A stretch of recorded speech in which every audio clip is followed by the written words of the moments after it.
Monsieur le ministre des Finances, c'est la première loi des finances pour un gouvernement stable depuis la Révolution. En quoi se distingue cette loi par rapport aux précédentes? C'est la première loi du nouveau gouvernement, qui est le premier gouvernement de la Seconde République. Et cette loi de finances a des objectifs qui mettent en valeur les orientations du gouvernement et les objectifs du gouvernement et les priorités du gouvernement. Les objectifs, c'est quoi? C'est premièrement retrouver la croissance. Aujourd'hui, ou du moins durant le second semestre 2015, l'économie est, disons, en stagnation. Et donc, l'objectif primordial pour nous, au cours de l'année 2016, c'est de faire de la croissance, 2,5% si possible. 2,5% devrait nous permettre de créer 50 000 emplois, et Dieu seul sait si nous en avons besoin, surtout pour nos jeunes, mais également sortir très rapidement de la stagnation avant que cette stagnation ne s'installe, parce qu'après, ça va devenir très difficile. Donc ça, c'est le premier objectif. C'est jouable, 2,5% de croissance après une Oui, croissance de oui. 0,5%? Oui, oui, tout à fait. Nos modèles économiques le prouvent. Nous en avons également débattu avec nos collègues à la Banque mondiale, au FMI. Ils trouvent que c'est tout à fait dans les cordes de la Tunisie. Donc sur ce point-là, il n'y a pas de souci. Et vous savez fort bien que tout peut arriver en Tunisie au cours de l'année. Nous l'avons déjà vu cette année. Et donc il y a des choses positives qui pourraient nous entraîner vers plus de croissance. Il y a aussi parfois des accidents de parcours indépendants de notre volonté, avec lesquels il va falloir interagir pour essayer d'atteindre l'objectif. Toujours est-il que c'est l'objectif qui a été fixé par le gouvernement et c'est tout à fait faisable. Le second objectif, qui est important également, parce que ça touche carrément à la mise en place des nouvelles réformes, c'est de lutter contre la fuite fiscale, de lutter contre le commerce parallèle, de lutter contre la contrebande. Et là, la nouvelle loi de finances 2016 va mettre en place des mesures et des dispositions qui vont aider le ministère des Finances à atteindre cet objectif. Et puis, troisième et dernier objectif de cette loi de finances et du gouvernement, c'est l'aspect social. L'aspect social pour nous est très important. C'est un aspect où, lorsque vous regardez les différents budgets des ministères qui s'occupent de social, c'est-à-dire la femme, la famille, l'enfance, la jeunesse, les affaires sociales, l'éducation, l'enseignement supérieur, la santé, tous ces ministères réunis représentent 35% du budget. C'est très important. Et si vous prenez uniquement les trois budgets, éducation, enseignement supérieur et formation professionnelle, vous allez trouver que presque le quart du budget est investi pour les générations futures. Donc nous faisons un pari sur l'investissement au niveau des générations futures. Et là, ça apparaît nettement, clairement, dans la loi de finances 2016 et le budget de l'État pour l'année 2016. Mais on voit que le budget est plombé dans une grande partie par les rémunérations et salaires. Oui, effectivement, mais les salaires, c'est un. Vous savez très bien que les salaires et les engagements que nous avons signés avec le GTT touchent aux salariés de la fonction publique. C'est la classe moyenne qui a fait le socle de base qui a tenu la Tunisie au cours des 5 dernières années. Nous avons à peu près combien de salariés dans la fonction publique? Il y a 630 000 salariés. C'est pas énorme? 630 000 salariés, c'est beaucoup, effectivement. Mais les augmentations de salaire vont nous permettre de donner du pouvoir d'achat à la classe moyenne, qui est représentée justement par ces salariés de la fonction publique.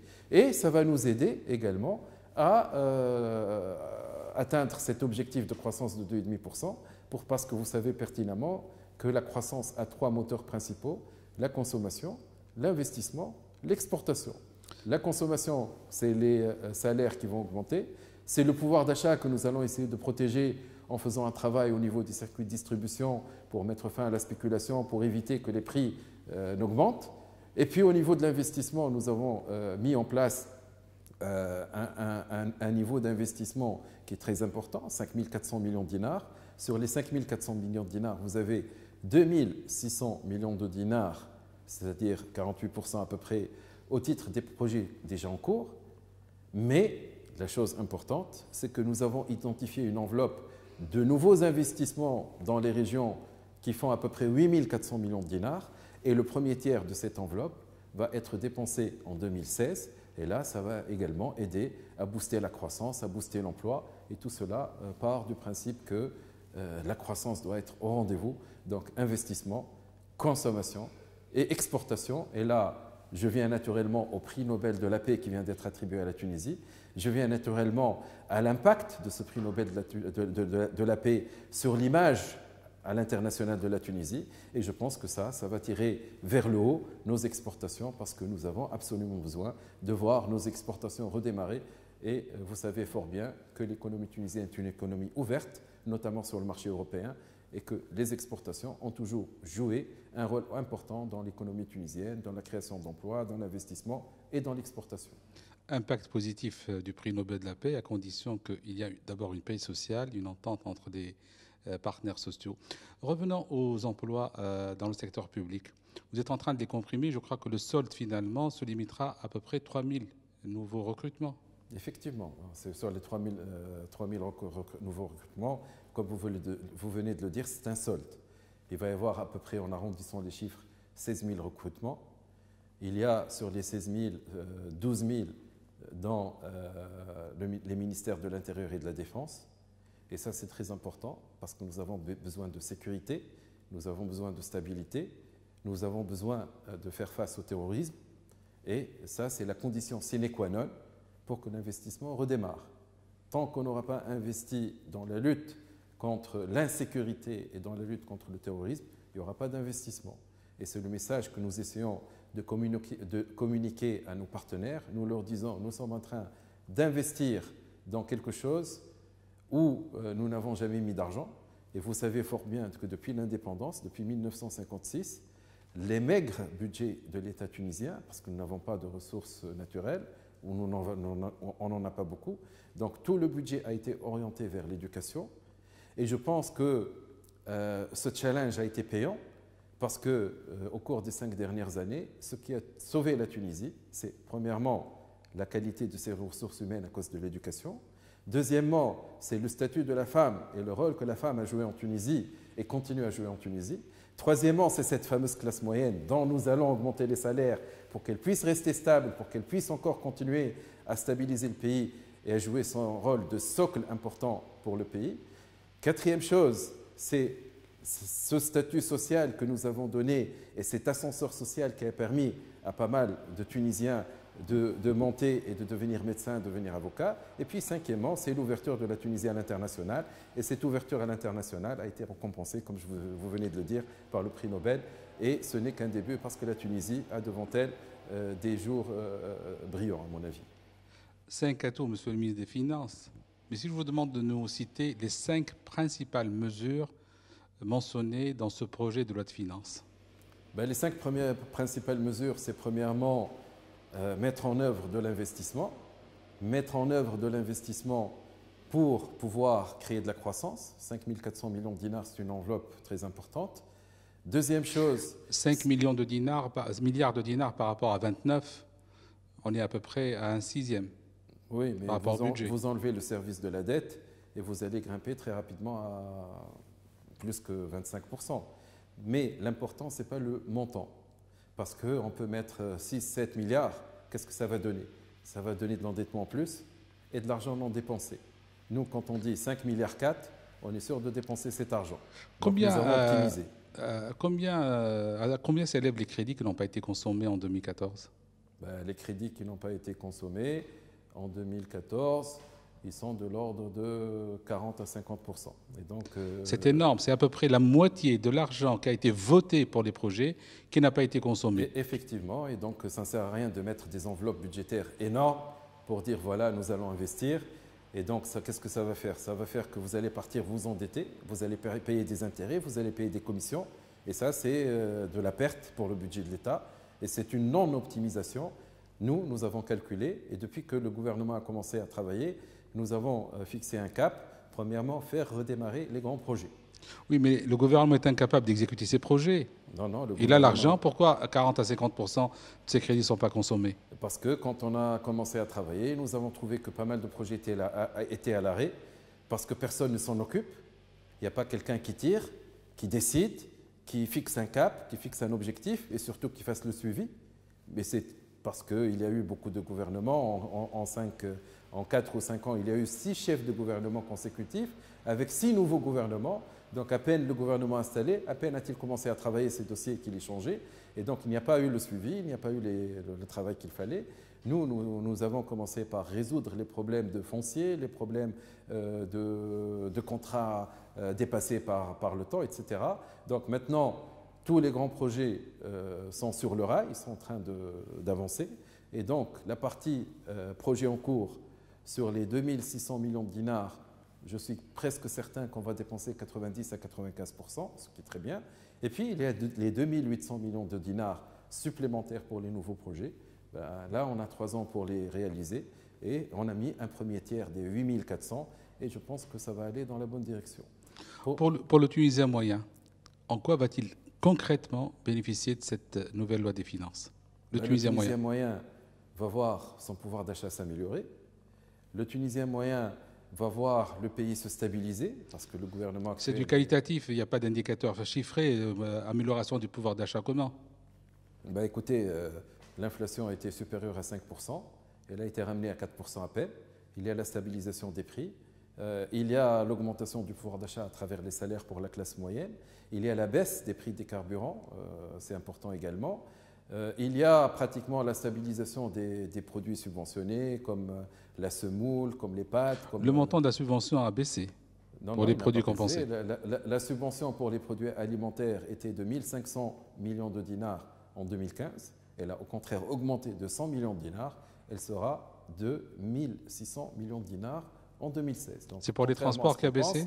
Contrairement à ce qu'on pense, la subvention des produits alimentaires a augmenté. Ce qui a chuté, c'est la subvention des produits pétroliers, tout simplement parce que le baril du pétrole était à 110 $ il y a un an. Aujourd'hui, il est à 55 $. C'est tout à fait normal, c'est un truc mécanique que la subvention baisse. Et donc, en plus de la baisse de la subvention, en donnant une baisse du prix à la pompe pour le gasoil et pour l'essence, nous allons donner un pouvoir d'achat supplémentaire aux citoyens que nous avons estimé à 130 millions de dinars. Et ça aussi, pour ceux qui sont véhiculés, les autres? Les autres, ils ont l'augmentation des salaires, ils ont la stabilisation des prix des denrées alimentaires, ils ont la relance de l'investissement dans les différentes régions, ce qui va booster la croissance, ce qui va créer une dynamique nouvelle, ce qui va créer de l'emploi. Il y a énormément de choses. Et puis aussi, il y a toutes les mesures fiscales. Nous allons essayer de mettre en place tout ce qu'il faut pour qu'on élargisse la base des personnes qui payent leurs impôts. Et là aussi, ça va donner un plus aux citoyens normaux. 5 000 dinars. C'est le citoyen normal qui paye l'impôt, alors que d'autres échappent à l'impôt. Aujourd'hui, on va mettre en place un système qui va nous permettre d'éviter les fuites fiscales, qui va nous permettre d'éviter la contrebande. Comment ça va se passer, cette fraude fiscale contrôlée dans les restaurants, les caisses, concrètement? Concrètement, on va mettre en place des caisses enregistreuses dans les cafés, dans les restaurants, dans les hôtels. Et donc là, c'est des caisses enregistreuses avec des mémoires qui vont nous donner l'état des recettes, et ça, c'est très important. Et puis, il y a aussi un système d'information qui va être mis en place au niveau du ministère des Finances, de façon à nous permettre de voir un peu l'information et puis de faire une véritable analyse du risque, une véritable gestion du risque, de façon à pouvoir cibler les contribuables vers lesquels on va orienter nos équipes d'évaluation fiscale. Le régime forfaitaire va être limité à 100 000 dinars? Le régime forfaitaire a été simplifié, donc nous avons mis en place un régime forfaitaire en trois tranches. La première tranche, c'est les gens qui ont un revenu annuel entre 0 et 10 000 dinars. Ces gens-là, on va leur demander de payer même pas un impôt, disons un droit d'exercice, qui s'élève à 75 dinars dans les zones non municipales et 150 dinars dans les zones municipales. Et ces deux montants représentent le strict minimum payé aujourd'hui par les contribuables soumis au forfait. Un billet d'entrée fiscale. Pardon? Un billet d'entrée fiscale. Disons plus un droit d'exercice qu'un billet d'entrée fiscale, parce que 150 dinars, c'est rien du tout. C'est 500 millimes par jour en enlevant les dimanches, pour vous donner une idée. Et donc je pense que 500 millimes pour quelqu'un qui travaille normalement, c'est quoi? C'est même pas le prix d'un café. Et puis entre 10 000 et 100 000 dinars, on va mettre un impôt qui est égal à 3% sur le chiffre d'affaires. Ça, ça a la force de la facilité et de la simplicité. Et quand les choses sont simples, les gens comprennent. Ils ne peuvent pas dire « je n'ai pas compris » ou « je ne sais pas comment ça marche », etc. Et au-delà de 100 000 dinars, vous êtes dans le régime réel et vous appliquez le régime réel. Et donc ça, c'est un nouveau système qui a été simplifié au maximum. On a beaucoup travaillé avec les experts tunisiens, on a échangé avec les experts étrangers sur la base de ce qui s'est passé dans les autres pays et nous avons abouti à ce système. Ce système, nous l'avons validé, ça aussi c'est très important au niveau du Conseil national de la fiscalité. Et vous savez qu'au niveau du Conseil national de la fiscalité, il y a l'UGTT, il y a l'UTICA, il y a le Conseil de l'ordre des experts comptables, il y a des universitaires, il y a tous ceux qui, de près ou de loin, s'intéressent à la fiscalité et ont une expertise dans le domaine de la fiscalité. Des droits de taxe pour certains produits vont baisser. Oui, effectivement, là vous attaquez le second axe de la réforme, qui est la réforme douanière et la modernisation de la douane, pour mettre fin à la contrebande, au commerce illicite et au commerce parallèle. Pourquoi aujourd'hui y a-t-il contrebande et commerce parallèle? Tout simplement parce que la pression fiscale sur certains produits est énorme et deuxièmement parce qu'il y a beaucoup de bureaucratie, beaucoup d'autorisation, beaucoup de temps d'attente, etc., etc. Ce que nous avons fait, nous avons simplifié au maximum les droits de douane. Dorénavant, il y aura uniquement 2 taux, 0% pour la matière première, les produits semi-finis et les biens d'équipement pour l'investissement et 20% pour tout le reste. Deuxièmement, nous avons réduit tous les droits de consommation et ça va permettre d'avoir une pression fiscale qui est relativement acceptable. Et donc, normalement, les gens n'ont plus aucun intérêt à aller dans la contrebande. Ils peuvent travailler dans le système normal, dans le système légal. Et moi, je ne connais pas quelqu'un qui soit normalement constitué et qui accepte de vivre toute sa vie hors la loi. Qu'est-ce qu'ils nous ont dit? Ils nous ont dit « simplifiez-nous la tâche, réduisez la pression fiscale et on va rentrer dans le système légal ». Nous avons répondu à leurs attentes. On va voir ce qui va se passer en 2016. Réduction des taux pour les liqueurs, pour les produits cosmétiques, 20%? Réduction des taux de droits de douane. Il y a 2 taux, les droits de douane et les droits de consommation. Les droits de douane, c'est 20% et 0%. Pour les droits de consommation, par exemple, les liqueurs, elles payaient 680%. Donc, ça alimente le marché noir et il y a 0 millime qui rentre dans les caisses de l'État au niveau de la fiscalité. Ce que nous avons fait, nous avons ramené les 680% de droits de consommation à un niveau acceptable, de façon à aligner les prix. Qui est de combien? À 50% le droit de consommation. Donc, on est au lieu de 600%. Pardon? Au lieu de 600%? Au lieu de 680%. Et comment avons-nous calculé? Nous avons regardé le prix des liqueurs sur le marché parallèle et nous avons fait un calcul de façon à ce que ce soit aligné. Et donc aujourd'hui, c'est aligné et pratiquement, c'est une réforme qui ne va pas faire perdre de l'argent à l'État. D'après nos calculs, nous allons gagner 5 millions de dinars. Et donc là, c'est une réforme qui va ramener de l'argent aux caisses de l'État.